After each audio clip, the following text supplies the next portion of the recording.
and welcome to this edition of Hidden History Stories from the Secret City. I'm Keith McDaniel, along with my co-host, Ray Smith. Ray, good to see you. Good to see you, Keith.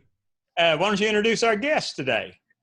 I'll be glad to. I'm happy that we have Steve Goodpasture with us today. Steve has lived around this area all of his life, but he's worked at the K-25 site for much of that time. And he is very aware of and has done a lot of research on the history of the K-25 site and the prehistory, that history before the Manhattan Project. So there's some hidden history back there that we'll bring out as we talk to Steve in just a little bit. So Steve, say hello and tell us a little more about yourself than I've been able to do with that introduction, okay? Okay, well, Steve Goodpasture. I've lived in the Oak Ridge area since, we moved down here when I was a baby, 1954. And I've been at K-25 for 43 years now, worked out there. And then I've worked with the wheat community for the last 14, 15 years. So I've got to know them. And I learned from some of the old timers there the history of wheat firsthand. And that's been interesting in itself. Go ahead. When I first met Bonita Irwin in 2003, and told her where I lived on Sugar Grove Valley, first thing she said, "Oh, well, you live in the old Dillis Orchard." So, and sure enough, Dillis Orchard's right out back, was right out back of my house where I live now. Yeah, I was going to ask you about Bonita. She passed away not too long ago. In February. But, she was a wealth of information about the wheat area. And are there any fruit trees still there in that Dillis Orchard? Oh, no, it's been taken over by the woods. You know, it's reforested and everything, and peach trees need attending, and they've all died off, and there's not any left. Bonita was 99 in February when she passed away. She was 3 months away from turning 100. We were hoping that she would make it, but she didn't. Steve and Ray, if people want to do a little more research after today, they can go to the Center for Oak Ridge Oral History, and there is an interview that I did with Bonita several years ago. That's part of that collection, and she talks about growing up in that area and in the area and something about the history. Right.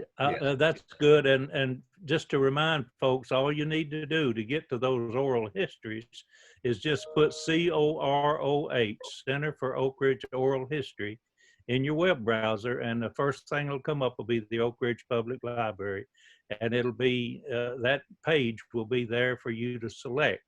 Then you just search for Bonita, and it'll come right up. Yep. You can't search on Keith because he did several hundred of them. You'll have to search on the subject rather than the interviewer. Mm-hmm. You can also find an interview with her on the K-25 Virtual Museum. We've got 63 oral histories there, and she's on there as well. Mm-hmm. Right. And again, that one, you just need to Google K-25 Virtual Museum, and it'll come right up. Yes. It's a really good website. While we're talking about oral histories, Steve, the latest innovation in oral histories for the Oak Ridge area is what they put in place in the K-25 History Center. You want to talk a little about that? Yes, in the History Center, there's a computer, there's a video room that you can go in, and you follow a program that's on a computer sitting there that walks you through how you can put your memories online. And what it'll do is it'll record them, gives you the opportunity, just walks you through step by step. You record any history. If you lived in Oak Ridge or you know stories of your family that lived in Oak Ridge, you can put those on. They'll be stored, and then of course they'll be reviewed and then placed back on there with the oral histories at a later time. Keith, I can't help but say, how does it feel to be replaced by a machine? Well, here's the thing. You knew you're pushing that button, didn't you, Ray? It's there's nothing. there's nothing that can replace a person sitting down with another person and a conversation taking place. I don't care what the technology is. It's I've done probably 700, 800, 900 oral histories in my career. And, there's just something about sitting down with another person and being able to draw out of them and play off of them. I'm sure there's a place for that new technology and what they're doing there at the K-25 museum, but it won't replace someone interviewing another person. No, But Keith, you're exactly right. You probably won't have school kids sitting there hamming it up on the video. Yeah, you don't have any of those, but I don't know. I've had some people ham it up on the video. They weren't school kids, but anyway. Oh, well, I'm for using anything anyway to get the history captured as best we can. And I agree with you, Keith. It's a better quality product if you have the human interaction. But we'll give this a whirl and see what can come out of it. And maybe we can have the best of both worlds on down the road. I don't know. We'll see. Okay, Steve, let's go back a little bit and talk about some of the hidden history that people really just won't know. I mean, most people understand where the K-25 site is. They know about the Manhattan Project era there. We've talked about that a lot, and it's good history. But what was there before 1942? Talk about that a little bit. Well, it was all farmland. The community of Wheat had come about. Let's just go all the way back. As the treaties were signed with the Cherokees and the land was turned over and the colonists began to come across the mountains, they came here and started settling. This is one of the places. And in 1794, Robert Bashirs came over with his son-in-law, Elias Roberts, and his daughter, of course, who was married to Elias, was Rebecca. And then also came with them was Zacchaeus. That was Elias's brother. And those two were Revolutionary War veterans. They had fought in South Carolina, and they came over, and Robert Bashirs settled in Sugar Grove Valley, not far up the road from where I live now. And 2 years later, Elias bought 500 acres on Poplar Creek, where it runs into the Clinch River, and he settled there. And Zacchaeus bought land across the river where Rarity Ridge is now, or Clinch of the, preserve on the Clinch, the Rarity Ridge, and he is buried there. And Elias and Rebecca are buried somewhere, we believe somewhere on the K-25 side. But they settled here, the community began to grow. It eventually became known as Bald Hill because they cut down all the trees, forested the area, made log rafts into them and shipped them down to Chattanooga to the sawmills. And so the area became known as Bald Hill because there weren't any trees. And as time passed, 1881, there were post offices scattered all over Roane County and Anderson County and everything. And they began to consolidate, and they consolidated in Wheat. It became the post office for this entire area. It served all the way down Sugar Grove to Kingston, all the way to the Roane County line, where I think Oliver Springs picked up, and then over into Bethel Valley and even Melton Valley. It served that whole area. And that's when the postmaster, Franklin Wheat, named the community Wheat because it was his post office. That's where it got the name. It wasn't because they grew wheat or anything. It was because of Mr. Wheat. And then he served for about a year after that and then moved to Kansas. So, but he left his legacy with the name of Wheat. And the name stuck. And the name stuck, yes. How about that? Yeah. Well, now about what year was that, Steve, when he was? 1881. Yeah, 1881. I hate to bring this up, but that's a little sore spot with when they put in the monument in 2000 and called it the Wheat African Burial Ground, because technically there were no slaves in Wheat.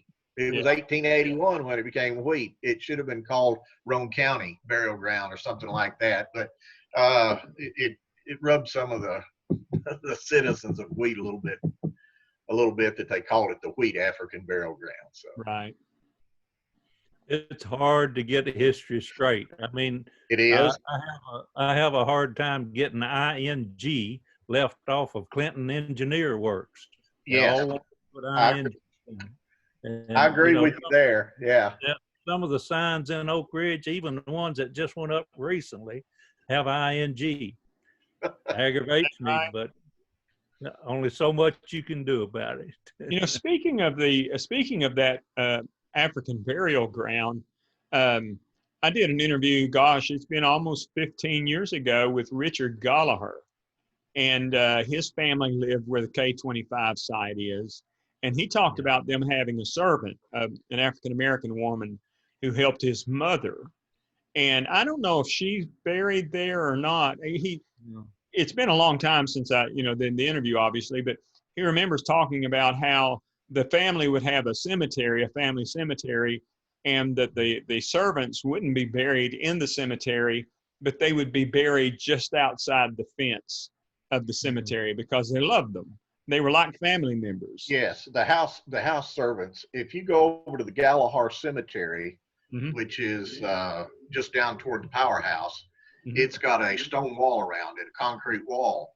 But if you go around back, there's a drive that goes all the way. There is a section back there that still has the fencing around it, and it looks like there's stones in it, and that's where they believe some of the house slaves were buried there. Right. Exactly. Steve, wheat was known, and that whole region was known for peach trees, wasn't it? Yes, there were. Everybody had a peach orchard, but there were 7 large peach orchards, and the largest one being Dillis, which covers the hill, and you can walk through it, and the Highland Orchard, which is over behind Heartland Estates. Mm-hmm. You have Heartland Estates on the north side of the ridge, and then the peach orchard was on the back side of the ridge. Mm-hmm. And it was about the second largest. It had over 3,000 trees in it. And Don Watson he wrote me a letter to tell me about the peach orchards, and he worked in his brother. His brother owned half interest in the wheat, the Highland Orchard. Mm-hmm. And so he worked there, and it was during the peach picking, everybody in wheat had a job doing something, sorting, picking, and cleaning up. And then during the regular year, there were a couple of people that did maintenance on the trees because they needed constant care. But it was a massive center for peach growers. That's correct. And what he said was when they would collect all the peaches, all the grade A peaches were put in bushel baskets and carted over to Dillis, where there was a rail line, a spur, and a big peach warehouse over there. And they put them on the rail cars, refrigerated rail cars, and send them to the Gilly brothers, I believe that was the name of them, in Cincinnati. Mm-hmm. And one year he wanted to know where all these peaches were going. So in a couple of the baskets, he put in self-addressed envelopes with a question, where do you live? How much did you give for your peaches? How much did you pay? He got one back from Slate, Wisconsin, and they paid $3 a bushel. Is that right? Yeah. And for the culls, they would take, if they were bruised, had cuts on them, a lot of the farmers would take them over to the Knoxville Farmers Market and sell them. Mm-hmm. And then the real bad ones, Dolphus Phillips told me that he would take them. He'd go and buy them 50 cents a bushel and take them up to Rosedale and places and sell them to the moonshiners to make peach brandy with. So is that right? There was a use for everything. Well, about what time period was this when the peach orchards were in their kind of peak? Well, they were in the 40s. Of course, they were up to when the government took it in 42, but Kingston used to be a center until I think the way Don said, he said, really, you only got a real good crop out of every 2 or 3 years. Mm. So it was just barely profitable, but then a blight came through. I think the weather changed or something, and the peaches here, I think all the peaches moved to Georgia at that time. Yeah. So I've heard they had a cold winter and froze the trees, killed a bunch of them. I've heard that. I don't know when that happened, but and for some reason the canning and the large orchards, uh, I Steve, don't think they were still going strong when the Manhattan Project came in, but I don't know when they stopped, if they did. I remember seeing, and I think this was maybe a photo of a sign or a barn or something that was painted on it, Kingston Peaches, I think, somewhere along the way. And the things that my research, I've seen those. So yeah, it was the peach industry was a big deal in this area, especially in that area out between K25 and Kingston. if you take some of the trails in Black Orchard, the Black Oak Ridge Conservation Area out here, if you're paying attention down in the woods, you can still see the terraces where the trees were. I can walk out of my backyard and walk onto DOE property out here and still see the terraces. I mean, just 100 yards out my backyard. Yeah. So Now, well, go ahead. I was going to tell about some of the people that moved in and out of, that had to move, some of the history. You're wanting hidden stories. I want to tell you about Charles Baker. Charles Baker used to live up in the Norris community area. And in early 30s, they built Norris Dam and he had to move. So he packed up, him and his family came to Wheat, and they bought the Wilker Mill, which sat at the mouth of East Fork Poplar Creek, where it runs into Poplar Creek. And you can still go out there to this day when the water's down during the winter. If you walk out to where, one of the trails out there, you can look off in the lake and you can see when the water's down at his winter pool, you can still see the remains of that mill. But he bought that and his family ran it. Yep. And the mill there had a dam that backed up East Fork Poplar Creek for 1.5 miles. But then when the TVA began building Watts Bar, 1939 time frame, well, it backed up the lake, so he didn't have it backed up all the way up to East Fork Poplar Creek. So he had to move the mill across the creek, and he ran it with a gasoline engine after that. So around 1939. Then 1942, they came in and said, by the way, we want your property. So he had to pack up and move, and he went down to Athens, somewhere in the valley, Tennessee Valley down there, in Athens. And then along about the 60s, the interstate came through and said, we need some property, and you're sitting right in the middle of it.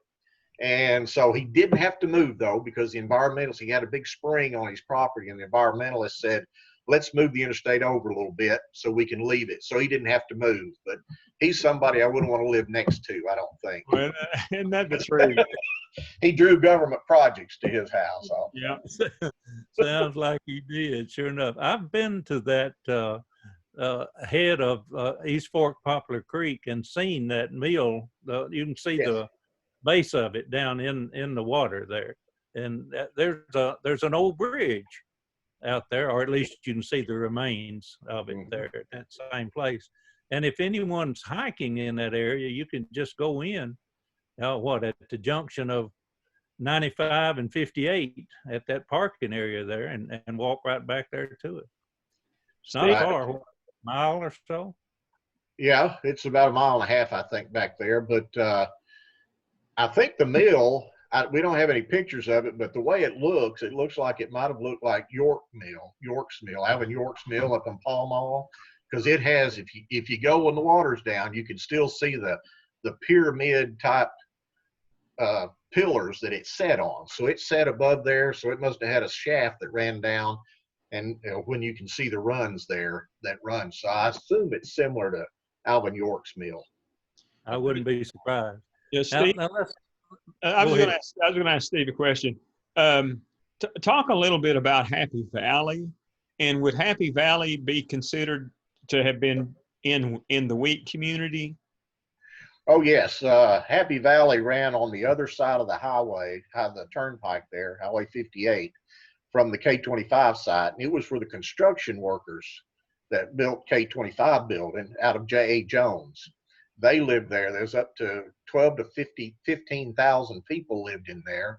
Hutments, trailers, dormitories, barracks, and so on. And those were located, if you're down closer to the entrance of the plant, was Mr. Robinette's property, about 125 acres. And then another 100 acres on up was Edgar Arnold's property. And when his house was taken, they adopted it and turned it into a community center for Happy Valley. You can still see that in some of the pictures, that his house is sitting there. And Colleen Black used to tell the story that one of the children that went to school, they built a wheat school also there, just up from his house.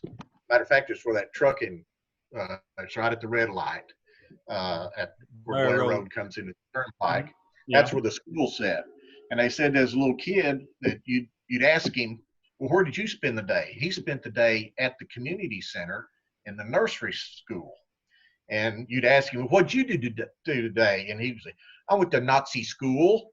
So they said it's kind of during World War II, he went to Nazi school. So because he couldn't say nursery. So Colleen Black used to tell that one. Yeah. That Colleen Black was a character, sure enough. She could tell some good stories.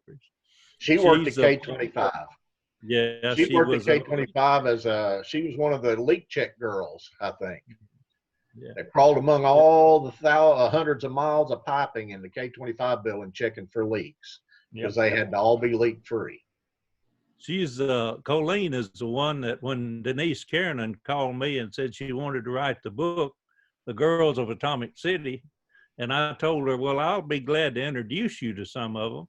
I thought I'd have to introduce her to several of them, but I didn't. I just introduced her to Colleen Black. Colleen took over from there, and I didn't have to do anything else. She introduced her to all these women. And I can't pass up the opportunity to talk about Colleen a little more. After that book came out, she sent me a note and said, Ray, you started a chain reaction. You made a celebrity out of me.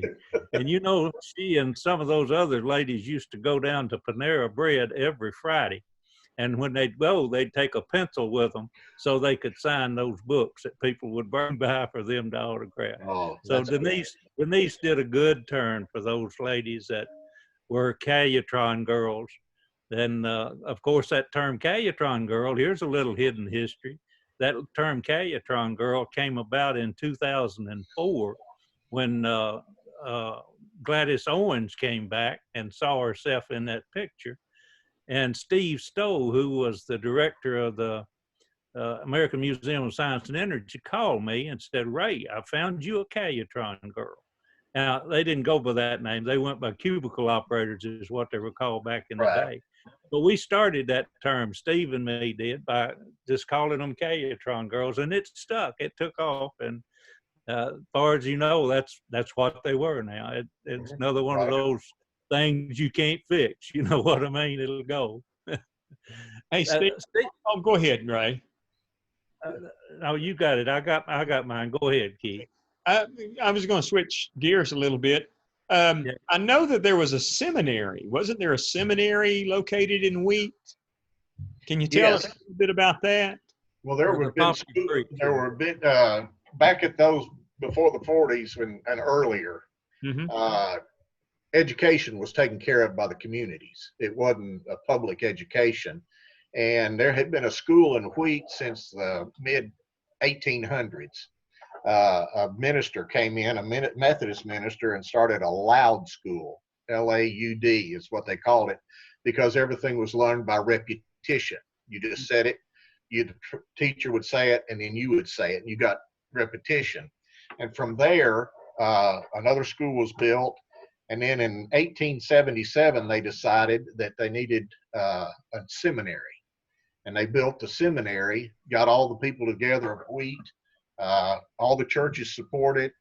The Masonic Lodge was a big part of it as well. It was a community effort. And they built that. And then about 9 years later, they decided that they needed to, they approached the state and got it accredited as a college, and it became Roane College, and was established, and it was there until 1908 when the Roane County School Board took over, Mm-hmm. and then they dropped the college. But you could go to school in Wheat and go from primary to college all in the same building. Is that right? Yes. Wow. And we have just 3 years ago, we had an Eagle Scout that took on the project of putting a trail up. We know where the footprint of the college was. So he built a trail up through there, and we cleared off some of the area, cleared out the dead woods, the dead wood that was laying around. There's still trees in that area, but you can go up and see. And we put a monument to the Poplar Creek Seminary and Roane College. And Ray, I'm glad we got the sign back out on the highway. Yes, we did. And my thanks goes to UCorps for paying for the replacement of that sign. I talked with Ashley Saunders and with Ken Reuter, and they agreed to fund the replacement. And we've got the sign up. We need to give them some recognition for being able to replace that sign for us. Now, is that on the reservation? Can people go to visit that sign or see that sign? I mean, the monument. Yeah, If the you sign's go, on the if side you'll of the take road. the Wheat Greenway, which goes by the George Jones Memorial Church, Mm-hmm. and you walk up to the church, you can't miss it. There's a sign that points them up a trail, and they'll go up there, and there's a little plaque up there that even has a picture of the college on it, and then some verbiage on there telling about the history of the college. But you can walk around, and I was up there the other day and noticed that the trail is well worn. We don't have to go in there and work on it. There's quite a few people using it, and even walking around on the site of the college, walking back through the trees. There's a trail that kind of makes a circular pattern around the footprint. Yeah, that's a good addition to that trail system out there. That greenway is utilized quite frequently, and that addition by putting that trail up to that location of that seminary is a good one. But the historical marker, Keith, is on Highway 58. Okay. Right on the side of the road, right very near to where the Wheat marker is. Okay. It'll actually be east of Blair Road, but on the turnpike or Highway 58. All right. And something happened. I don't know what happened. It got knocked down and then got stolen, and we got it replaced. And I'm glad to do that.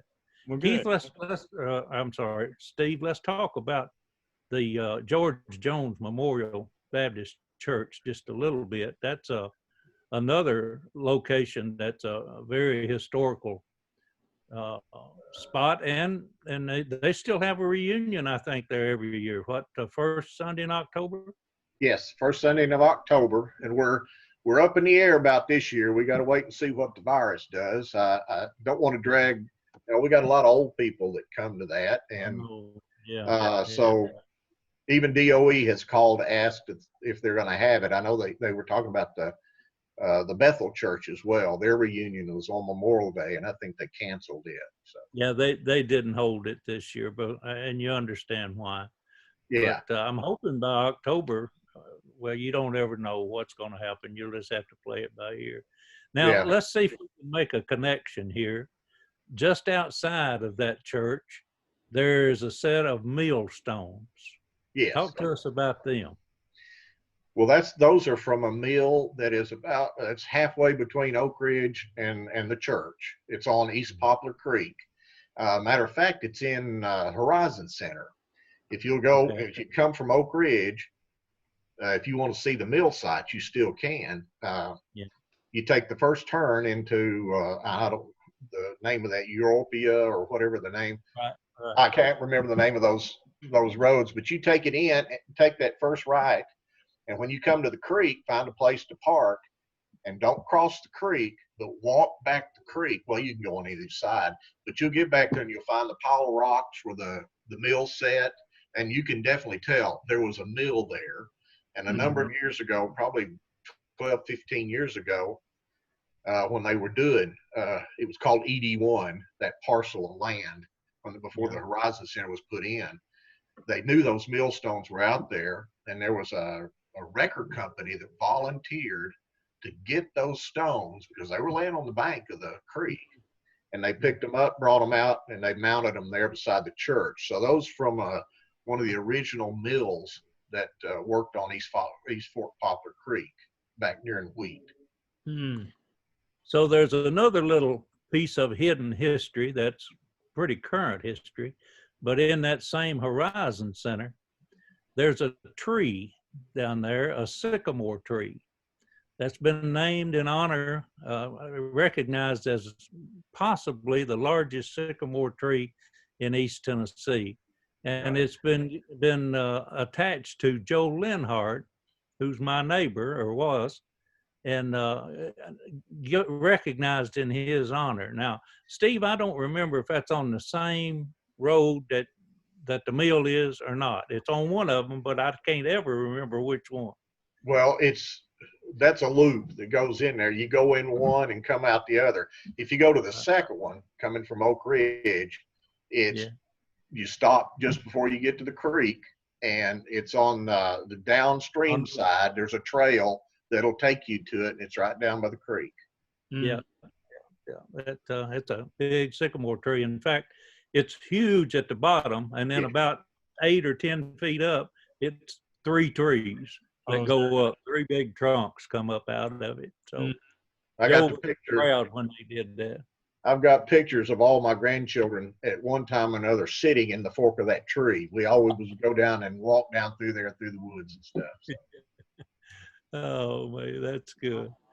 Now there are a few things about K25 that we've always said, and I believe that Bill Wilcox put it in his book. I haven't checked, but he said, because up to this point it was 25,000 people worked at K25 at one time building it. Yeah.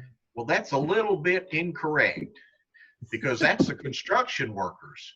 Yeah. Bill did not count the operators of Union Carbide, which there were 11,000 people for Union Carbide on site at the same time in May of August of May and June of 1945. So that made 36,000 people on that site at one time. Wow. In there. So I hated that Bill missed that. I found that in Manhattan District history. Yeah. And I thought, wait a minute, we never counted those people, the operators, but they were taken over. Yeah. As J.A. Jones finished a building, they would take it over, run the gas through it, get it going, and add it to the cascade, the operators would. So it was all going on at the same time, construction and operation. So that's right. We'll forgive Bill. All of us historians get things wrong every once in a while, don't we? I've given up on ever getting anything exactly right. Perfection just won't be there. But it's good. It's a result, Steve, of you being involved in the research associated with bringing about that K25 History Center. A lot of information has come out in the last 3-4 years that they've been doing research to put that History Center together, and the virtual museum as well. Right. So, and while it's not open right now, my understanding is that the staff is now inside the American Museum of Science and Energy. They went in this week, and they are preparing to open for the public again. And it'll be another couple of weeks maybe before they'll get it done.